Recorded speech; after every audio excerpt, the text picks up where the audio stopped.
Kain muna tayo habang pupunta tayo sa duty mamaya. So guys,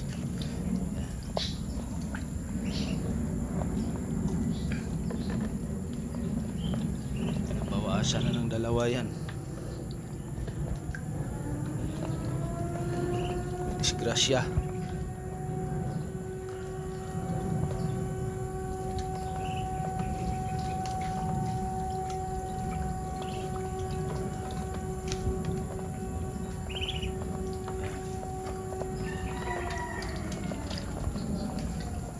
Paparamihin ko mga idol yung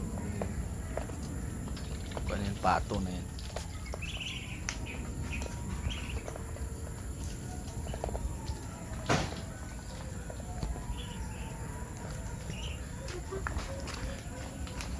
Galuhod na siya, hindi kaya nabitin ito may.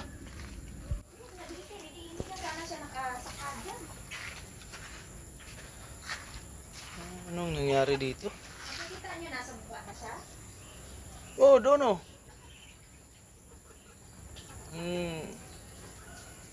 Ganito, liksi-liksi tapos na ganito. Hindi narinig sana nato kasi kanina ng alas 5 pa ako gising. Tingnan nyo naman ito mamaya, pakiramdaman nyo kung pagpakain nyo mamayang hapon. Kung ganun pa rin. Baka may pitpita to eh. Pero kayo, galuhod siya oh.